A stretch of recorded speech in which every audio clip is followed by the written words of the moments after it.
I received this knowledge of Hindu economic policies and principles directly from the blessings of my Guru Arunagiri Yogeshwara, directly from him, and then learnt the history, how it used to be a living reality from 230th Guru Maha Sannidhanam of Tondemandala Adinam, Sri Jnanapragasa Desika Paramacharya Swamigal. I wanted to put this on record.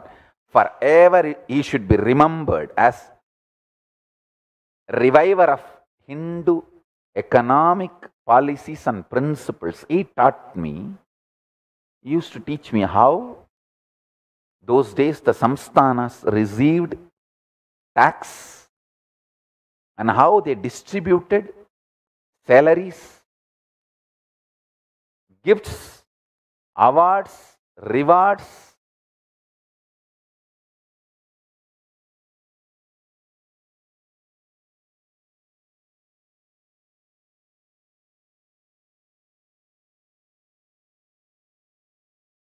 For example, Brahmana, when he performs something great, when he is high achiever, he is supported, gifted with all the things which strengthens his lifestyle. Same way, for example, a Kshatriya, when he performs something great and when he becomes high achiever, he is gifted with some things which strengthens his valor and his lifestyle and what is expected from him. For a successful society,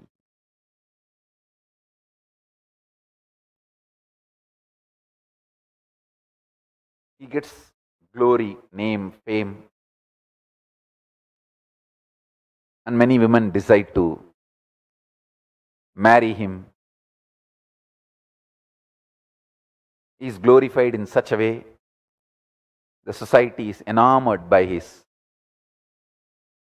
glory and valor. Same way, Vaishya, when he becomes a great, successful, high achiever, the kind of the glorification done to him is different. The glorification done to him supports him in his profession to achieve more success.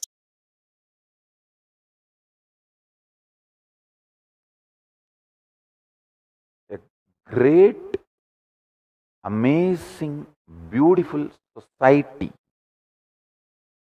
was kept alive with the principle of enlightenment. I want to tell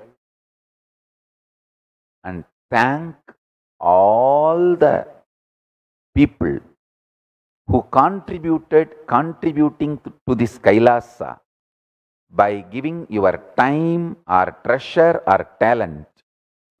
You are doing something absolutely good to yourself and to the world by supporting this huge cause. Understand, it is with extreme integrity, sincerity, a great possibility for human society is tested, tried, actually succeeded, and getting revived.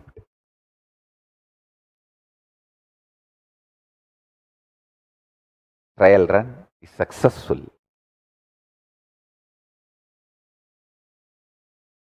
I am not reformer, I am reviver.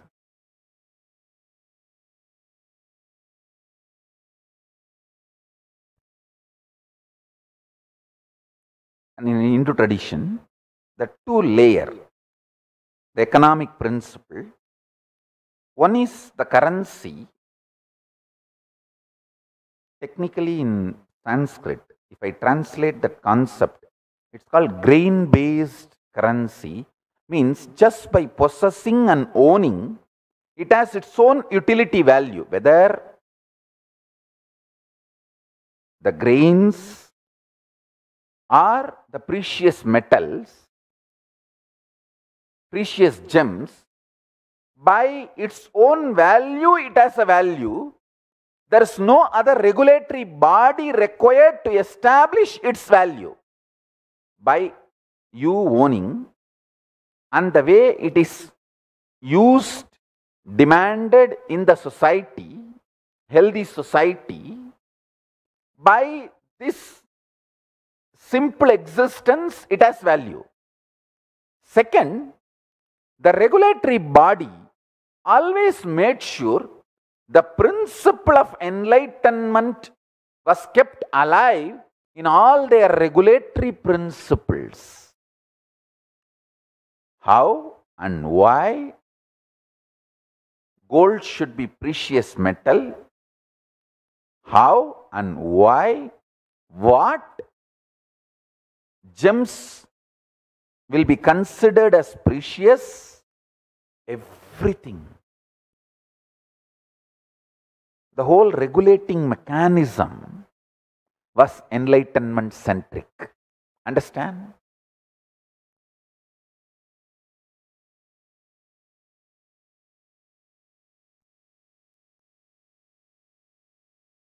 Rajaraja, for example, builds a huge temples. All of you need to know, it's not that he built only Tanjore temple. Please understand. He built large number of temples.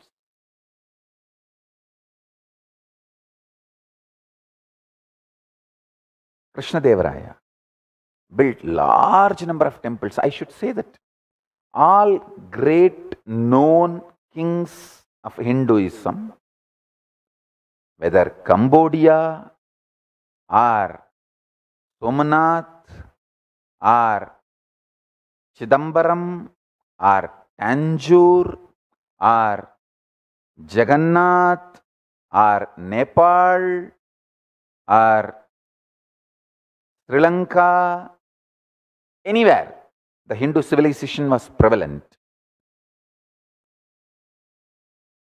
It was all temple-centric, temple-based, because that was the source of our knowledge, our economy, principles, systems and strategies.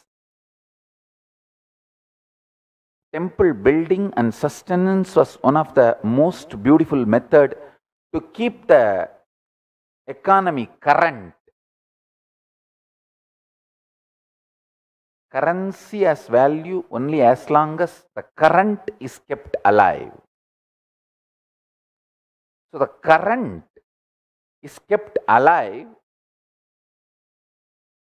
to keep the value of the currency through this large size temple building and running. I tell you,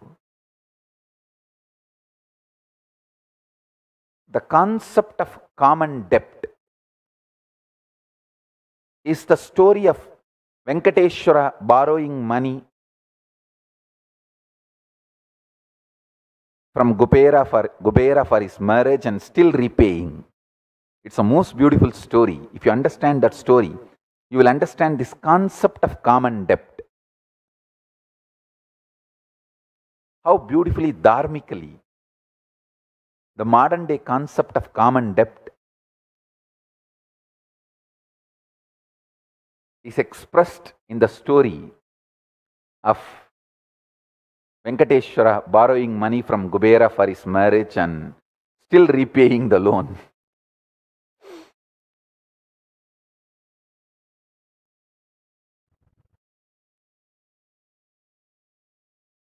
The glory of the temple,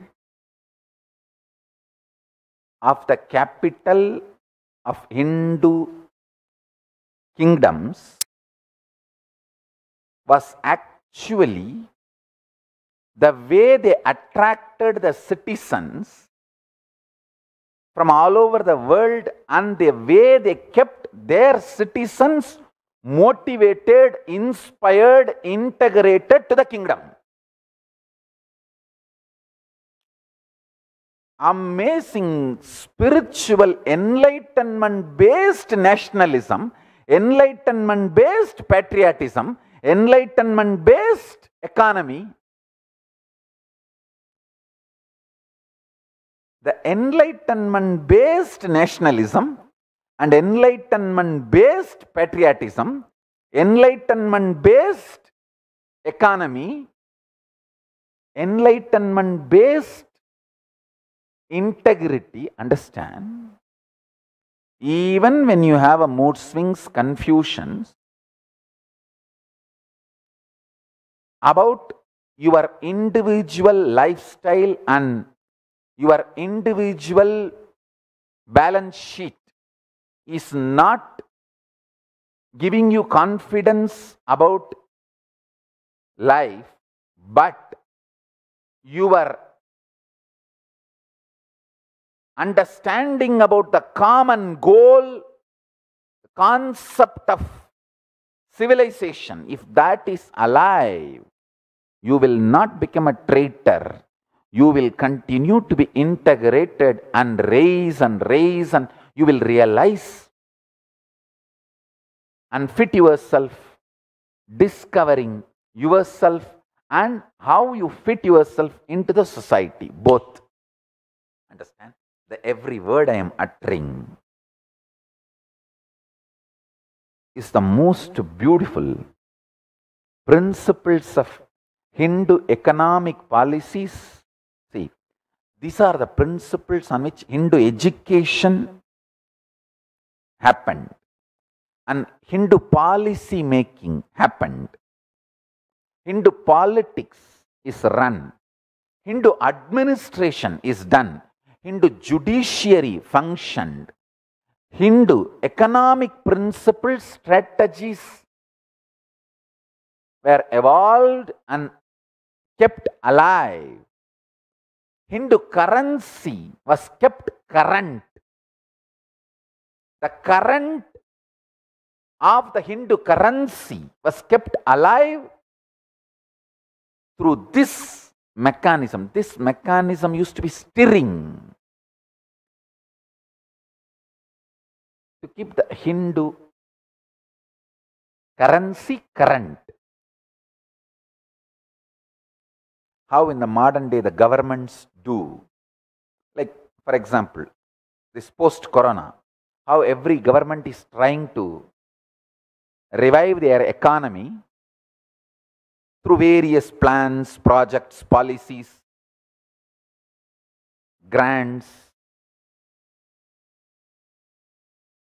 So every year, the Hindu kingdoms used to conduct the rituals, festivals to trigger the economy, to revive the economy, to keep the currency current.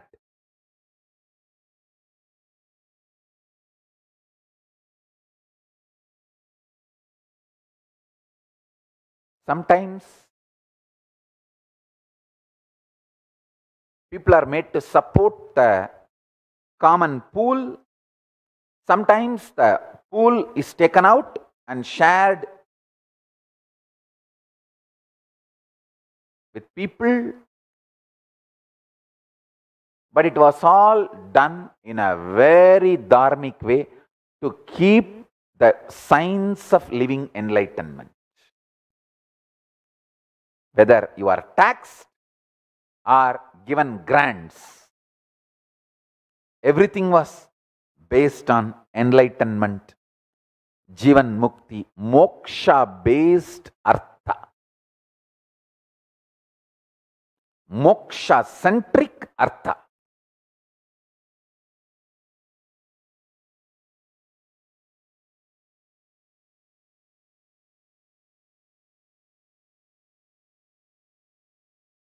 Moksha is kept as the first priority in artha or dharma or kama.